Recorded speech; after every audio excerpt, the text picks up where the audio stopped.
नमस्कार दोस्तों, द राष्ट्रीय चैनल में मैं हर्षवर्धन सिंह आप सभी का बहुत बहुत स्वागत करता हूं। दोस्तों, राजस्थान जो हमारा राज्य है वो देश का सबसे बड़ा राज्य है। यहाँ हर साल लाखों युवा ग्रेजुएशन और पोस्ट ग्रेजुएशन की जो डिग्री है उसको लेकर बाहर निकलते हैं। लेकिन इन डिग्रियों का आखिर क्या फ़ायदा जब नौकरी पाने के लिए इन्हें 10वीं पास वाली चपरासी की परीक्षा अगर देनी पड़े। ताज़ा भर्ती इसका एक बड़ा उदाहरण है। क्लास 4th यानी चपरासी की भर्ती के लिए 53,749 पद आए।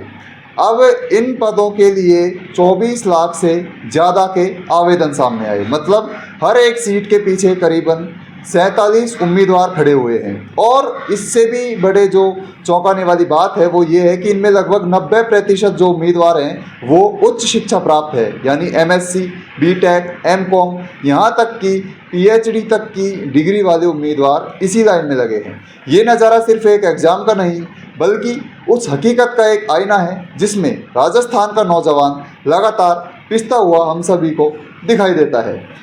राजस्थान सरकार की स्किल एम्प्लॉयमेंट जो विभाग है उसके अनुसार 18,40,044 बेरोजगार आज के समय में राजस्थान में पंजीकृत हैं जो कि बेरोजगार हैं। इनमें से 14,40,916 जो बेरोजगार हैं वो ग्रेजुएट हैं और 1,01,000 के लगभग पोस्ट ग्रेजुएट जो हैं वो बेरोजगार हैं। यानी लगभग 85% जो पंजीकृत बेरोजगार हैं इन्होंने उच्च शिक्षा प्राप्त की हुई है, जैसा कि मैंने आपको अभी कुछ देर पहले बताया।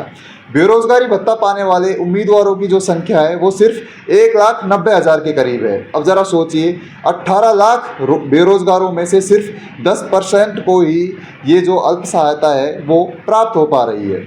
PLFS के मुताबिक राजस्थान की जो कुल बेरोजगारी दर है कई तिमाहियों में 26% से अधिक की दर्ज की गई है, जो कि मैंने पिछली वीडियो में भी इस जानकारी को आपसे साझा किया था। 15 से 29 वर्ष के शहरी युवाओं की जो बेरोजगारी दर है वो 30% के करीब है। यह है दर जो राष्ट्रीय औसत से लगभग दोगुनी है। ये आंकड़े बताते हैं कि ये सिर्फ प्रतियोगी की जो परीक्षा है उसका संकट नहीं है बल्कि एक जो राज्यव्यापी आर्थिक आपातकाल है जो कि हम सभी के सामने उभर कर लगातार सामने आ रहा है।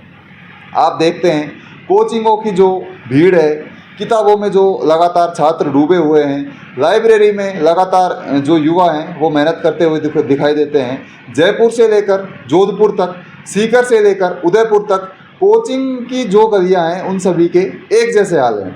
सुबह 5 बजे से लेकर रात 11 बजे तक युवा कोचिंग सेंटर में रहते हैं, लाइब्रेरी में पढ़ाई करते हैं, किराए के कमरों में अपनी संघर्ष भरी ज़िंदगी जीते हैं। किसी ने इंजीनियरिंग की हुई है तो किसी ने कोई अन्य डिग्री दी हुई है, किसी ने MSc की हुई है तो किसी ने PhD। लेकिन सरकारी नौकरी के लिए इंतज़ार जो है वो इनका कभी भी ख़त्म नहीं हुआ।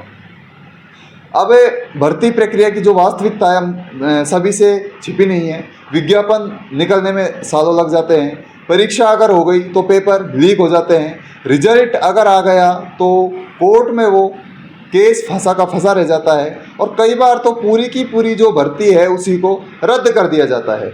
एक उम्मीदवार कहता है कि मैंने BTech किया है, 3 साल से तैयारी कर रहा हूँ, अब चपरासी की नौकरी भी करनी पड़े तो करूँगा क्योंकि उसे तो अपना घर चलाना है। दूसरा उम्मीदवार कहता है कि भाई मैंने PhD की है, रिसर्च का कोई मौका ही नहीं मिल रहा है। अब जो भी परीक्षा आए, जो भी भर्ती प्रक्रिया सरकार सुचारू रूप से करवाए उसी में मैं उसको तैयारी के साथ पूरा करूँगा। अब ये जो कतारें हैं सिर्फ नौकरी की कतारें नहीं हैं बल्कि टूटे हुए जो सपने हैं उनकी कतारें हैं। ये बताती हैं कि जब मेहनत का इनाम नहीं मिल पाता है तो शिक्षा का जो विश्वास है एक अडिग विश्वास शिक्षा का युवाओं के बीच है वो डगमगाने लगता है और वो टूटने लगता है। अब सरकार और जो सिस्टम है वो लगातार सवालों के घेरे में बना हुआ है। अब सबसे बड़ा सरकार से वो सवाल ये है कि नौकरी जो सरकार देने का वायदा करती है वो आखिर कहाँ है। सरकार हर साल लाखों नौकरियों का वायदा करती है लेकिन ज़मीन पर सच्चाई जो है वो आप सभी के सामने है। भर्ती प्रक्रियाओं में पारदर्शिता की बेहद कमी है। पेपर लीक का गंदा खेल हर साल दोहराया जाता है। कोर्ट केस और प्रशासनिक लापरवाही से रिजल्ट सालों तक अटका हुआ रहता है। राजस्थान के कई बड़े जो पेपर लीक मामले हैं वो राष्ट्रीय सुर्खियों में भी रहे हैं, वो आप सभी ने इससे पहले बहुत बार देखा होगा। छात्रों का ये कहना है कि हम पढ़ते हैं, फीस देते हैं, तैयारी करते हैं, लेकिन हर बार जो सिस्टम है वो हमें धोखा देता है। क्या चुनावों में रोजगार का वादा करना ही सरकारों का मकसद है, या युवाओं के भविष्य को सच में सुरक्षित बचाने की जो सुरक्षित बनाने की जो कोई ठोस योजना है वो सरकार के पास कोई है, या फिर सरकार सिर्फ खाली हाथ बैठी है? जब 18 लाख से ज़्यादा पंजीकृत बेरोजगार हों और उनमें से 15 लाख से ज़्यादा ग्रेजुएट हों, तो ये सिर्फ एक सहयोग नहीं हो सकता, ये सरकार की जो नीतियां हैं उनकी एक बड़ी नाकामी है। चाय की दुकान पे लगातार आप युवाओं को देखते होंगे जो कि भविष्य की एक चिंता में डूबे रहते हैं। मोबाइल में रिजल्ट चेक करते हुए चेहरे आपने लगातार देखे होंगे। बेरोजगारी का जो असर है वो सिर्फ इनकी जेब पर नहीं पड़ रहा, वो इनके दिमाग और एक हमारे समाज पर लगातार पड़ता हुआ दिखाई देता है। लगातार असफलता से युवा डिप्रेशन में और तनाव में जाते जा रहे हैं। परिवारों पर जो है वो आर्थिक बोझ बढ़ रहा है, और इससे भी बड़ी बात यह है कि युवा लगातार नशे की गिरफ्त में आ रहे हैं। कई छात्र कहते हैं कि अगर ये आ रहा तो पढ़ाई का जो महत्व है वो बिल्कुल ही ख़त्म हो जाएगा। लोग सोचेंगे कि पढ़ने से बेहतर है सीधे कोई छोटा मोटा काम हम शुरू कर दें।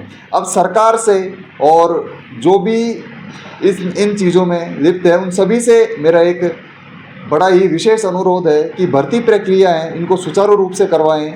अगर आप जिस तरीके की पारदर्शिता भर्तियों में करवाते हैं, जैसे कि आप देखते हैं कि सख्त पाबंदियां, ब्रेसलेट, फ़ोन, घड़ी, कैलकुलेटर, तमाम तरीके की जो कानून है वो सरकार की तरफ से लगाए जाते हैं। कई छात्र और छात्राओं को बिना एग्ज़ाम दिए लौटा दिया जाता है। अगर छोटा सा कोई डॉक्यूमेंट अगर उनका घर रह गया या फिर कोई भी छोटी सी कमी रह जाती है तो पुलिस उनको अंदर नहीं जाने देती है।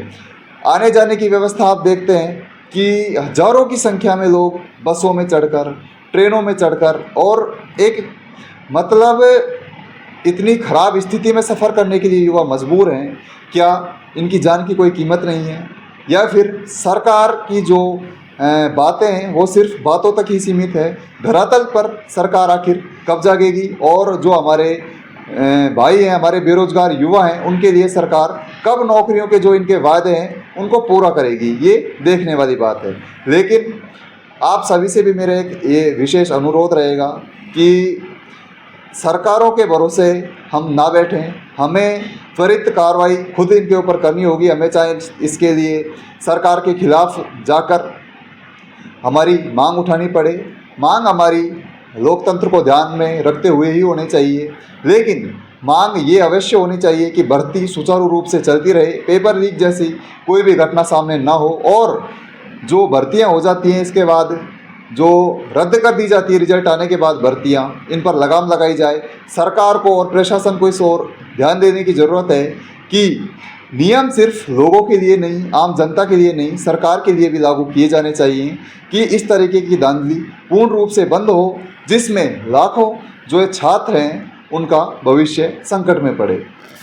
जय हिंद, जय भारत।